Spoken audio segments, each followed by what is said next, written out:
No one gets to choose where they're born. It could be a stroke of luck or a life of hardship. Some people are born in countries full of opportunities and high living standards, while others face harsh conditions that deeply affect their lives. So what truly makes a country great? Is it just stunning landscapes, abundant resources, and a strong economy? Or are there other crucial elements, like political stability and the happiness of its people? Imagine a country blessed with rich geography and natural resources, offering a sense of safety and prosperity. Such a country does exist.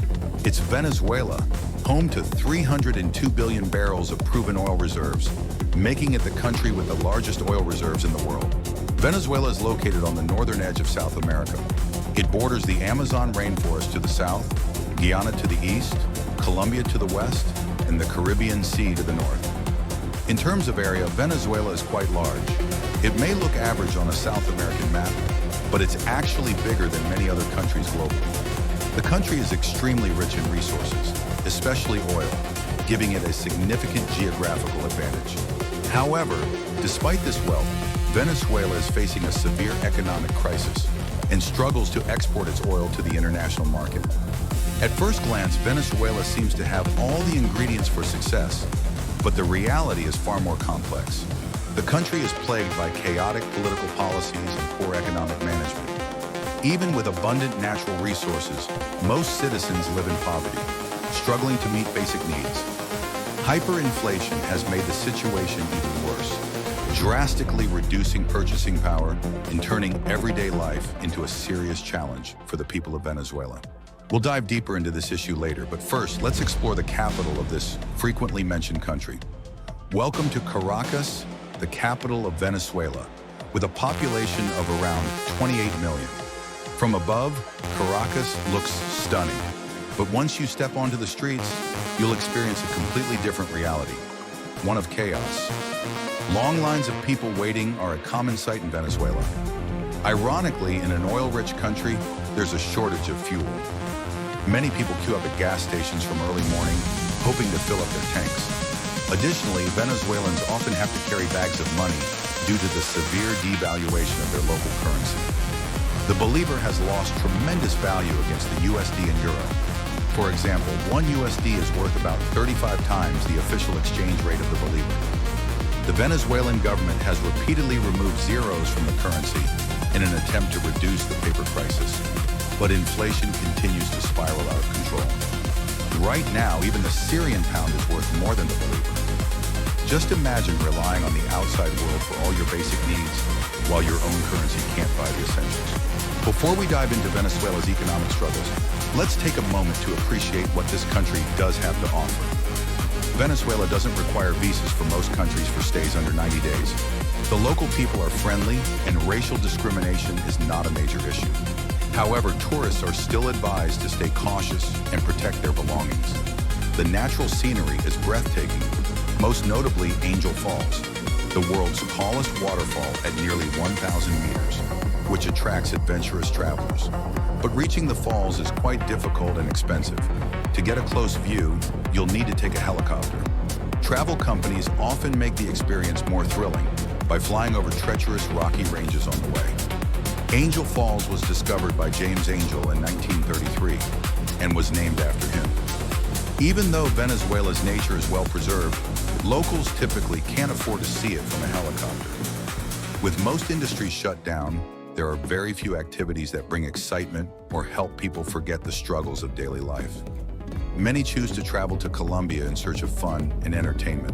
When you look at the faces of the people in Caracas, Venezuela's capital, it's easy to sense sadness and hopelessness. The streets lack energy and vibrancy. Low spending power and limited job opportunities make life even harder. Roads, infrastructure, and even people all seem to be deteriorating. Many live in a cycle of waking up, going to work, and coming home to sleep. Others turn to crime, hoping it might be their ticket out of the country. However, in the southern part of Venezuela, deep within the Amazon rainforest, life is entirely different. Here, some indigenous tribes live completely cut off from the modern world. They are untouched by inflation or economic collapse. These tribes live deep in the jungle and reject modern societal rules. Some reports even claim they practice cannibalism. These groups are highly reclusive and often unwelcoming to outsiders. They are considered among the most isolated communities in the world, known for their wild lifestyle and internal conflicts. Due to the extreme difficulty in accessing foreign currency, the government resorted to printing more money to buy goods from abroad, triggering runaway inflation. For example, a block of cheese can cost up to $25. Recent estimates suggest inflation in Venezuela has reached 10,000%. Imagine living in a country rich in oil, but that oil is essentially worthless due to sanctions and an inability to export it globally.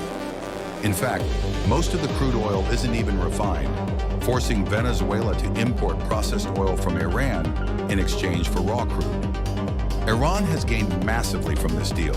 They provide 1 billion barrels of refined oil and receive even more unprocessed crude in return, generating enormous profits. This kind of wealth, locked away and inaccessible, has devastating effects on the people. For example, Venezuela's ATM withdrawal limit is only $3 USD per week. In comparison, Lebanon, another struggling economy, allows $100 per week. This stark difference has eroded public trust in the local banking system. As a result, people returning from abroad often bring back as many US dollars as they can, even if they have internationally accepted cards. ATMs in Venezuela often run out of cash, and the problem doesn't stop there. For instance, if you buy something for $3 and hand over a $10 bill, very few stores can give you $7 in change because they simply don't have small denominations. This makes the economy extremely inefficient, to the point where even tourists can't spend their money easily. Now imagine you're a Venezuelan going out to dinner with your family. The bill comes to $100. Because of financial restrictions, people have limited access to local currency, and credit cards often don't work. To cope, both the restaurant owner and the customer have US bank accounts. The customer transfers money directly from their American account to the restaurant's account using their phone. As a result, many Venezuelan families maintain bank accounts in the US. However, this offers no benefit to the Venezuelan government, as people no longer want to deposit money in domestic banks.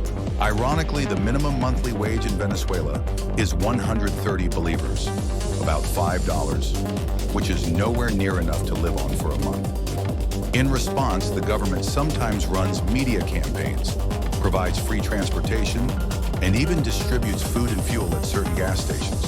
The average income used to be around $45 per month and has recently risen to about $70. Still, Venezuelans are demanding the minimum wage be raised to at least $500 to meet the cost of living, a request that seems nearly impossible. Many citizens have chosen to leave the country for Colombia, which, while not perfect, is far more stable and less chaotic, something Venezuela currently lacks. Not long ago, Venezuela was one of the most advanced and prosperous nations in the region, leading Latin America. Many immigrants from the Middle East, such as Lebanon and Syria, came here in search of a better life and built strong communities. However, things changed drastically after a shift in power. The wealthy, constantly threatened by the potential uprising of the poor, took their assets and fled the country. As a result, if you visit Venezuela today, you'll no longer see many famous brands. They've all vanished. For example, McDonald's still exists, but operates under a different name after a local company bought the rights. Because potatoes are too expensive, instead of serving French fries, they offer a fried dough dish called yuca. The withdrawal of the private sector and wealthy citizens led to serious challenges for the country and inadvertently triggered its decline. When Hugo Chavez died, he left behind a country where people rummaged through garbage for food. Nicolás Maduro rose to power, but his leadership couldn't stop Venezuela's downward spiral. Venezuela's economy transitioned from production-based to heavily dependent on oil. Under Hugo Chavez, many companies were forced to leave the country as he declared, if they have brands, Venezuela has oil. Initially, this policy gained support as he focused on wealth redistribution, taking from the rich to help the poor. Since the majority of the population was poor, Chavez received strong support and won every election. The country's only hope lies in its oil reserves. Yet Venezuela can't even meet its own electricity needs, leading to massive blackouts. Transportation was paralyzed, subways shut down, and the country descended into chaos. During this period, many people fell into depression, and recovering from the psychological trauma has been anything but easy. Even today, Venezuela has yet to regain stability. The economic crisis has driven crime rates to unprecedented levels, making Venezuela one of the most dangerous countries in the world. Some areas, like Petare, are known to be extremely dangerous, even scarier than Brazil's infamous favelas. In Petare, located right in the capital, drivers avoid stopping at red lights because most kidnappings and robberies happen when cars are idle. As a result, Venezuelan police don't ticket people for running red lights. In this climate of instability, everyone is looking for a way out of the country. Many years ago, a leader named Simón Bolívar liberated Venezuela. Ecuador and Colombia were once unified under Spanish rule as part of an entity called Gran Colombia, which eventually led to the region's independence. Today, Latin American countries are actively searching for economic solutions. The government is trying to reach and assist those who leave isolated tribes. But reintegrating older individuals into society is extremely difficult. People from these tribes are often recognized by their darker skin tone, a clear difference from urban dwellers. Those who leave tribal life usually do not speak fluent Spanish, having grown up in a secluded environment.